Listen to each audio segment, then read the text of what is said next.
Warning, this product contains nicotine. Nicotine is an addictive chemical. Hey everyone, welcome back to Bachelor Happy Hour. I'm Joe. And I'm Serena. And we are here today with a good friend of ours, Mr. Wells Adams. Wells, welcome to the podcast. Oh, thanks for having me, guys. How you doing? Can I be honest with you? Yes, please. Always. I'm a little hungover today, and it's my own doing, but I was overserved by myself. You don't think of the bartender as being the one who overserves himself, but it happens once in a while. So, but I'll get through this, I promise. I think you will. I mean, you know what you got to get that we have in our freezer is like the Alex Earl, like. Oh, yeah, the face thing. It's actually You like really pull them nice. on. It's like a cap. Joe's mom recommended them to us. She was like, this is what you guys need for a headache and even better for a hangover. Yeah. I do dunk my face in cold water, and that is chef's kiss. Well, you have torturous. But you have a cold plunge, right? I do, but it's broken now. I need a new motor to cool it down. It doesn't get too cold. So got it. Oh. Yeah, but anyways, we went to Disneyland last night. So shout out to Disney owns ABC. So we have to shout out the mouse. Shout out Disney. We went to Disneyland yesterday because Sarah's about to leave for Broadway for a while, which means I'll be hanging out with you guys a lot this coming year into next year. So we had our kind of a going away goodbye party at Disneyland, and it was magical. Other than I was overserved. Okay. Sarah loves Disney, doesn't she? I feel she's like a Disney she's adult. a huge Disney fan. Yeah. Yeah. She started crying at the show, like the water show last night, World of Color. She was crying. She didn't cry at my wedding, our wedding. Okay. But she was just moved by the colors and the music. But Amy Poehler, voicing the voice of whatever emotion she is, really got her going. So, Serena cries at the end of like every show we watch these days. I know. Did you cry at the end of Bachelor in Paradise? No, I didn't. I can't say I did. But Bonnie's we watched Sinners Bonnie's and Bonnie's wake. death on Vampire Diaries. Bonnie's wake in Vampire Diaries. They get me. Let's talk a little bit about that. I mean, that's why you're here, Let's talk a little bit about Bachelor in Paradise. Overall, what were your thoughts on the season? We saw that you did host the reunion. So before we get into that. Yeah, I was up and down on it, if I'm being honest, while we were doing it. I wasn't sure. I mean, we were taking big swings and trying out a lot of new stuff with a new production company. And so I think anytime you go into something where like everyone's new and all the ideas are new, it's a little scary. But by the end of it, I really enjoyed working with Scott, who's the new showrunner. And now he's going to be producing The Bachelor. So yeah, at first I was just like apprehensive. And then when we started doing it, I was like, oh, this is cool. But a lot of the things that we changed, I just didn't know if it was going to work. Like obviously bringing in the Goldens, that's a curveball. Who knows how that's going to go? Yeah. Bringing in these relationship challenges, I was really into, but I wasn't sure how that was going to work. And then also the money thing. Of the bad cliche of this franchise is not being there for the right reasons. And all of a sudden you put money into it. And it's like the easiest thing to say is you're not here for the right reasons. You're here for money. But I will say that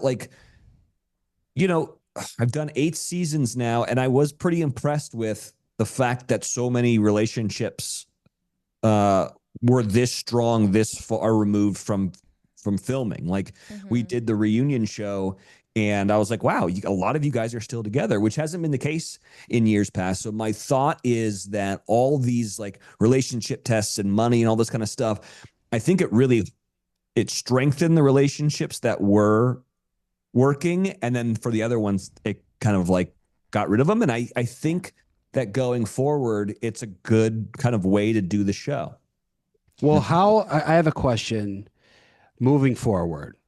How are they what are they going to do about the money thing? Because if I'm a new contestant coming on this show and I meet someone on this show on the new Bachelor in Paradise and fall in love, what's to stop me and her from saying, hey, let's just break up at the end. I'll choose the money and we'll split it. Fair enough. One, I think that it's never vocalized, but the entire season, especially when the money was introduced, was putting all these relationship tests against the couples and seeing how they responded. And it wasn't vocalized, but the final test is, what do you choose? Is it the money or is it love? And so I think there's a world in which if you choose money, you don't get anything because you failed the last test. That obviously didn't happen, but I could see there being a world where like that was the final test that you failed.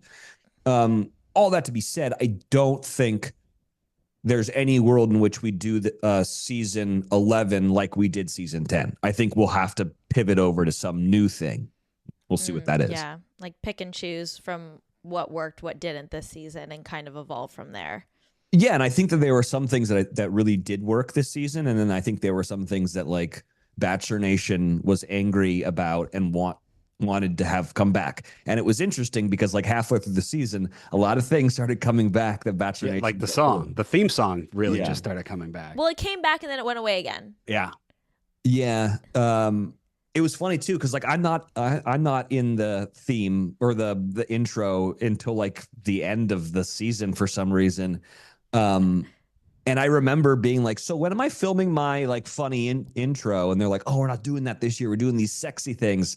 And I was like, guys, I know you know what you're doing, but people are going to riot about this. Like you need to have, and they're like, we're going to have like Charlie XCX sing the song. And I was like, nope, I'm just telling you, it needs to be the song that everyone knows. And it needs to be people doing silly stuff with coconuts. And if not, people are going to riot. And then like halfway through the season, ABC, I'm sure, sent the note down of like, so we need the song back. Yeah.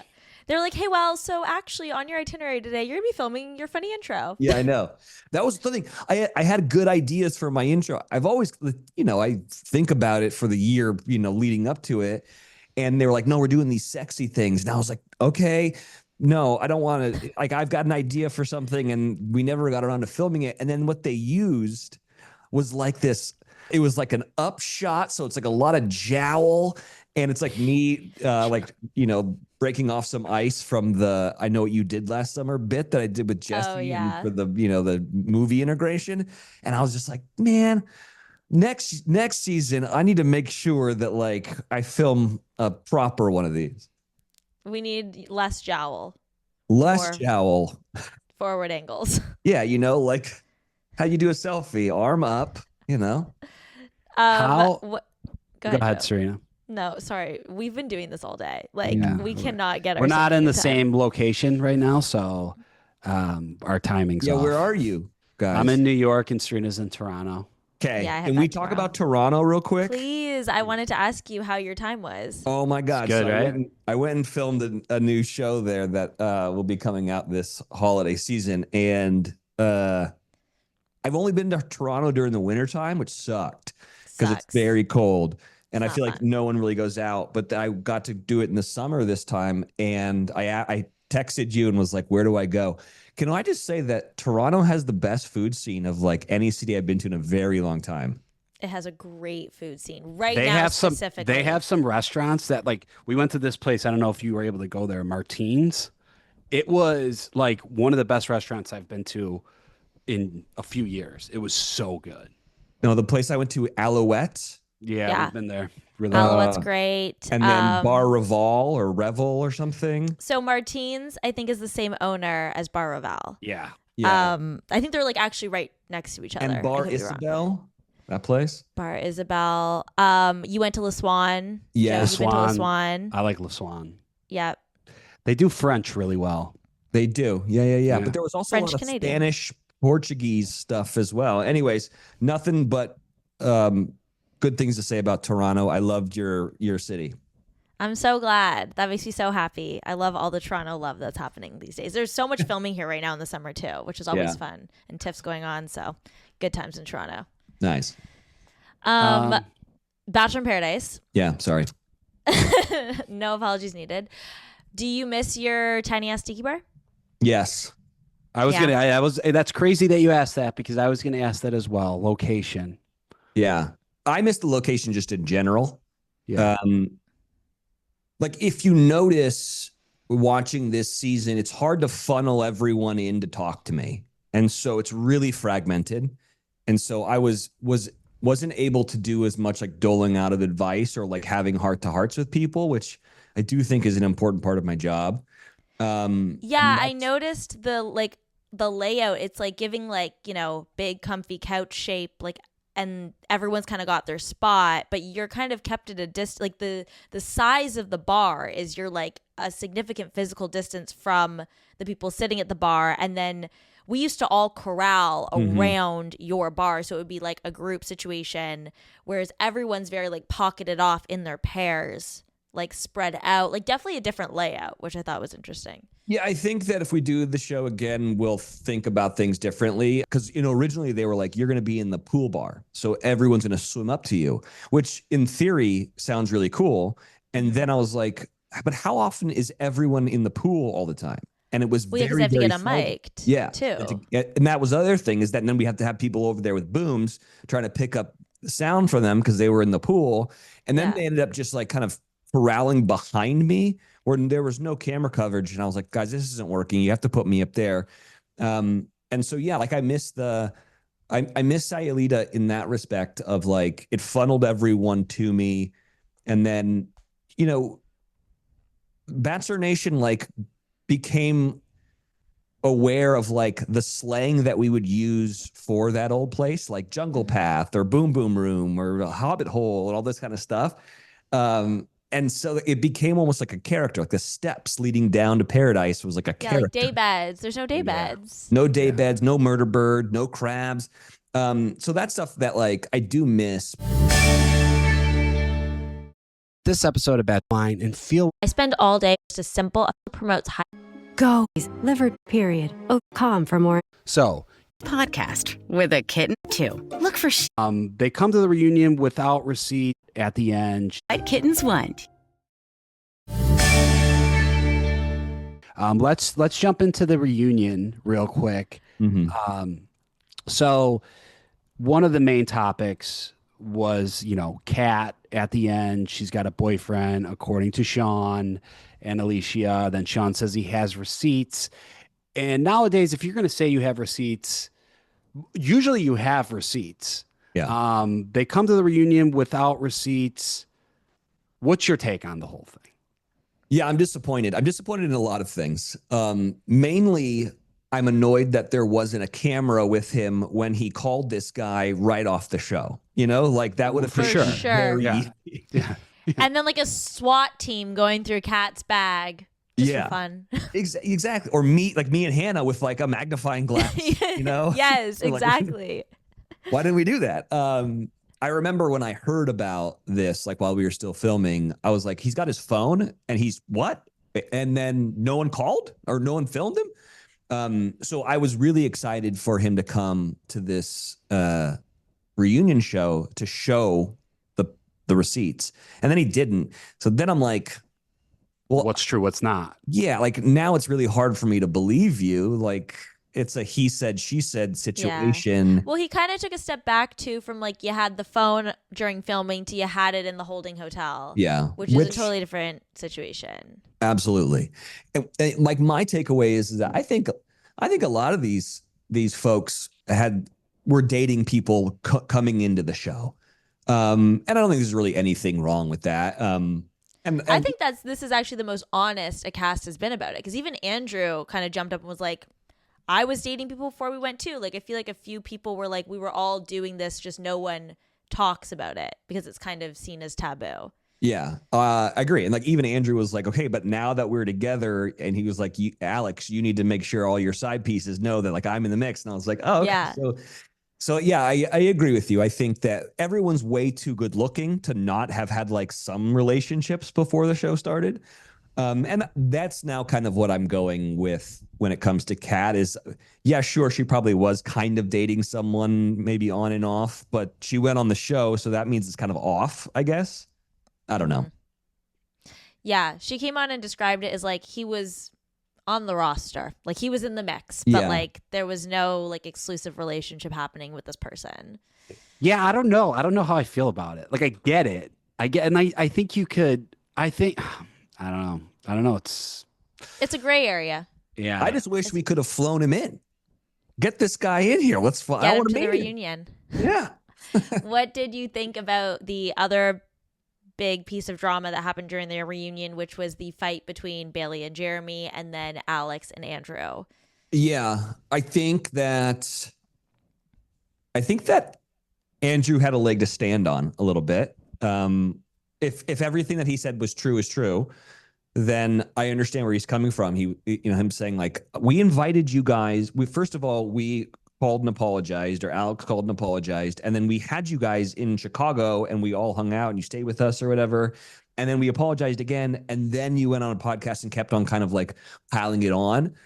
I think it's just deflection, like almost on everyone's part. But I understood where like Andrew and Alex are coming from. I think that Alex made a mistake and then she owned up to it. So I respect her for that. Like, no one's going to go through Paradise totally unscathed, right? Like, it's an impossibility.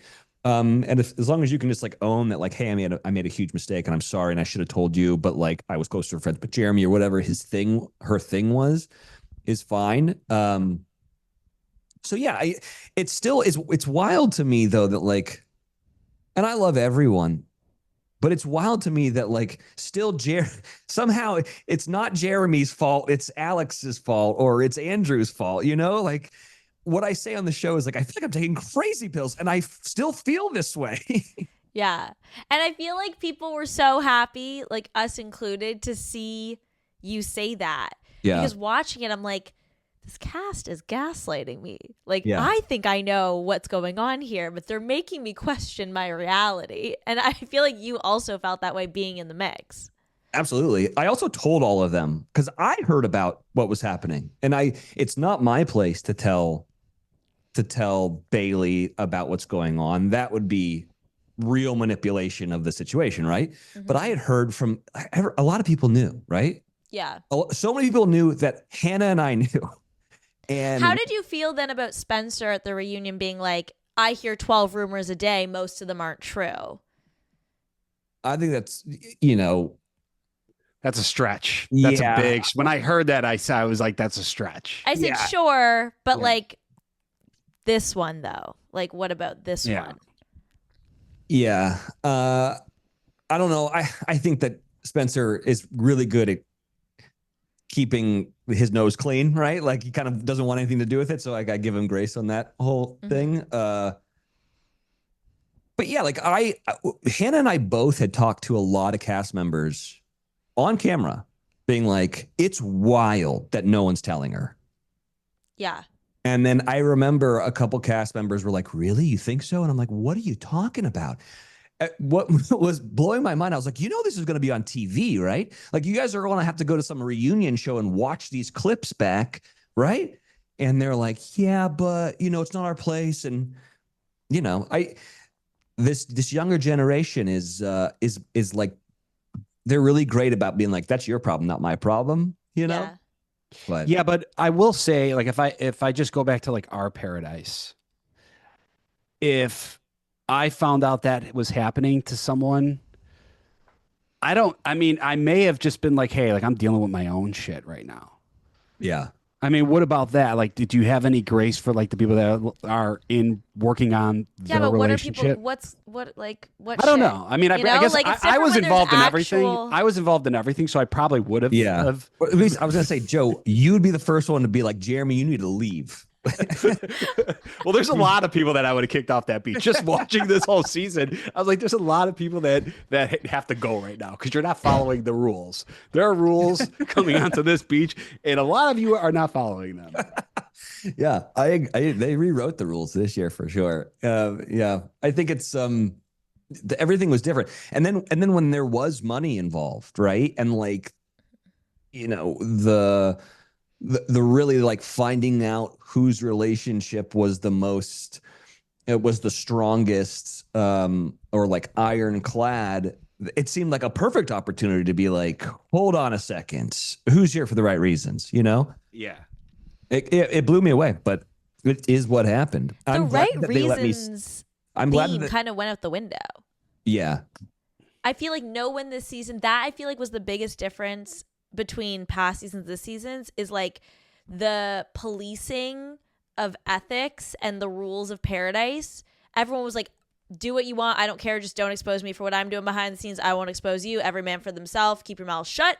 And we're going to do whatever we want down here. Whereas I feel like in the past, it's like everyone's looking around being like, you're not following the rules. You're not following the rules. You got to go. And like, what, like, do you agree? Is that how it felt? 100%. And this is going to get like really like lost in the weeds here, but it's because the show is different, right? It's a game show now. So now it's money's involved. There's someone there that's like making sure that no one is manipulating this for someone to win. So it was such a hands-off season. Like it was just, you guys are living in this world. We're just filming all of it. This one was very much like whatever decisions that they make. Like when Susie and Justin left, I remember thinking, this is wild. These are two of our biggest stars and they're gone in an episode. Like, I couldn't believe it. I was like, I can't believe they're letting them leave right now. Yeah. Like there's just no way. But going back to what I was saying is like this one, it was refreshing because it was authentic, but for the person that's like making a TV show, I'm like, oh no, we're losing such big stars. But also like, that's just what happened. Like we didn't know what she was going to do. She said no. I couldn't believe it. It blew my mind. It was amazing television. But then I was like, what's going to happen tomorrow? Yeah. This episode of Bachelor Happy, feel like all day working from either my phone or you can enjoy and protects eye health. Using control vaginal bleeder and usually doctor about unlock saving. Somehow never seems to rush. Who do you think is the strongest relationship? Which it's hard to do when a camera's relationship was on Spencer, CVS, Ulta, and more. After it all, who do you think is the strongest relationship?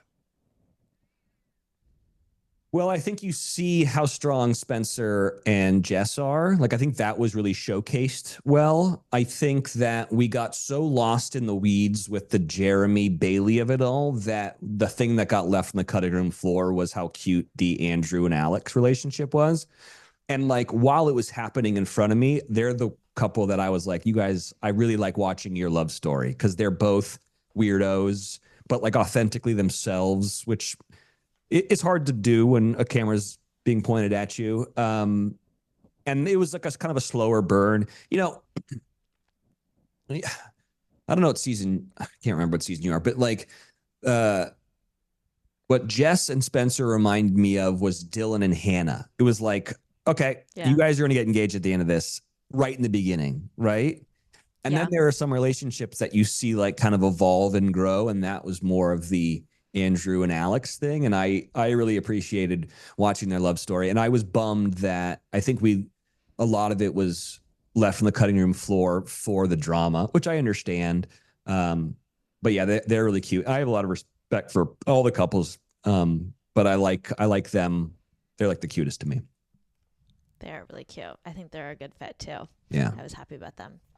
How'd you feel hosting the reunion? How'd you prepare? What were you nervous about?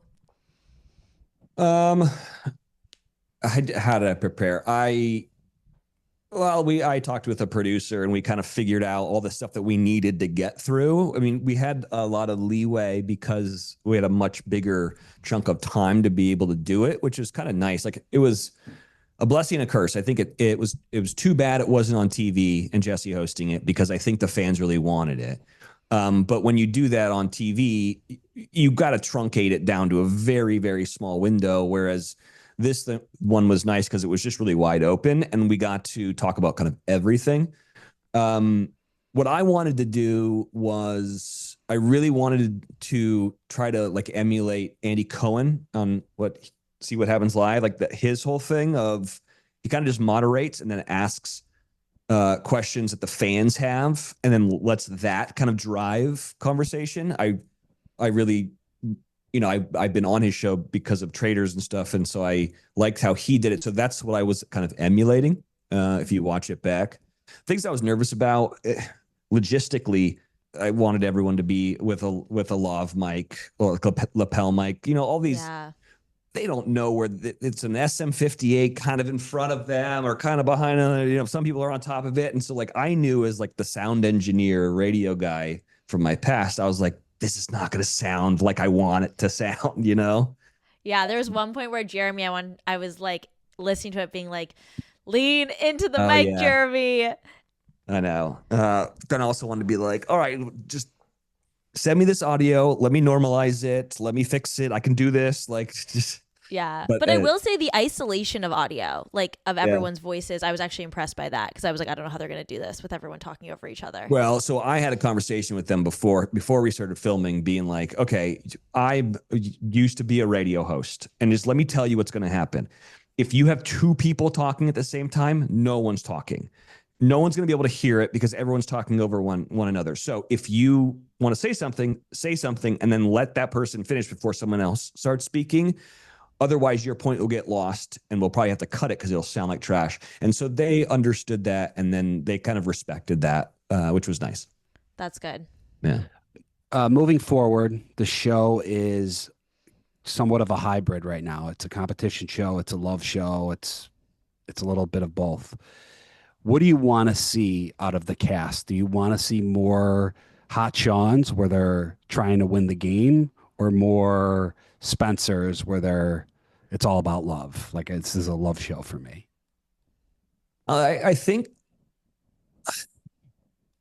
I really liked that all the stuff we kind of put them through made them stronger. I liked that. I think that's been that's the problem that we've had in the past, is that like people will get comfortable and then they kind of coast to the end of the show, and it's not that interesting, you know, like the end of the show. A lot of times you're just like, okay, what's going on? They'll bring people in where no one wants to date them, you know, because they're already teamed up, and you're like, I don't know what's going on. So I do like the new ideas that we brought in. But you know, I still am a romantic at heart. So I think I want a combination of the two. I don't know. I think that a lot of people were angry about the money. And I'll say this, if the mission statement of this whole show is to hopefully have people get engaged and like start a life together, because that was the big knock on seasons past, or like the last season that we did, was that it wasn't successful, right? Yeah. Like Bachelor Nation wants to, they have stakes in it, right? Like they want the relationships to work. And if they are going to work, I think that I think money helps. I think money helps with moving someone to someone else, or them getting an apartment together, or whatever it is. And so, yeah, if we're trying to do this thing of like, we would like people or someone to get engaged, I do think that a monetary like win helps make that transition easier. Does that make sense? Definitely. Yeah, I agree. I mean, it would have helped. I would have taken it. Yeah, I would have paid for all my immigration fees. Frick. I also think, like, I know there's been a lot of criticism about the games, but having been contestants, the relationship compatibility tests would have been fun. I mean, some more than others, but like it would have been like, okay, like we're not going on dates. We're not going and doing things. We're not meeting each other's friends, putting each other in like new environments where we can like, you can only learn so much about each other on the confines of this beach. So it does give you insight into other elements of these people's personalities that you're dating. Like I liked the treasure hunt one. I know that like, you know, with the walkie-talkies, and I feel like it was, you know, seeing the way Kat and Dale work together versus Jess and Spencer, not one being better than the other, but you learn a lot. I thought that was kind of a fun addition. I agree. You found out how competitive Dale was in that last one, right? Like, you might want to know that if like you're not a competitive, if Kat wasn't competitive or whatever, like, yeah, you probably would have never found that out unless they had done something like that. So I agree with you. It's also a really important thing when you're dating somebody is to know what they're like when they're a little tipsy, right? Yeah. And so it's a kind of a similar thing of like, I like those challenges because it showed things that you need to know if you're going to take that next leap of getting engaged or leaving together. Yeah. Well, it's so funny because being on the show, like on our season, I remember thinking like, what if we get out of here and he's like blacking out every night? Yeah. Like, what's going down? Yeah, but I mean, I was friends with Wells, so I was able to drink on that show. Yeah. Don't get me in trouble now. Wells, thank you so much for taking the time, and we love talking to you. And hopefully, I see you in New York soon. And that's all we got for you. Yeah, love you guys. Good to see you. And yeah, I'll be in New York. And then also we all have to go see Sarah's new show, the Bobby Darin story with Jonathan Groff. It's Cool in the Square. Definitely. Yes, we would love to. We saw her in Little Shop of Horrors, and she's so freaking talented. Like, she's really talented. I didn't realize all of her talents until I saw that, and then I was also watching Modern Family at the same time. So my Joe was perception, like, "Who is this person? She's my amazing." perception of Sarah Hyland has changed. Like, I'm definitely like I'm a fan. You know. Okay. It's funny because after the reunion show, we went out and.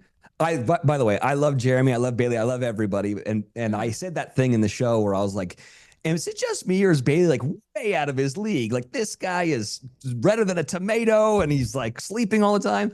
And he was like, do you really think that? You really think that she's out of my league? And I was like, 100%. By the way, but it's a compliment. It's a compliment. Sarah was sitting right next to Bailey. And I was like, 100%. He was like, what? And I'm like, buddy, I'm the king of knowing when you've outkicked your coverage. All right. So just be happy that you've done this. And he was like, yeah, you're right. I love that part. And to all our listeners, thank you guys so much for tuning into Bachelor Happy Hour. Make sure you download and subscribe to the podcast. We have new and exclusive interviews every single week. Thanks for listening. Bye.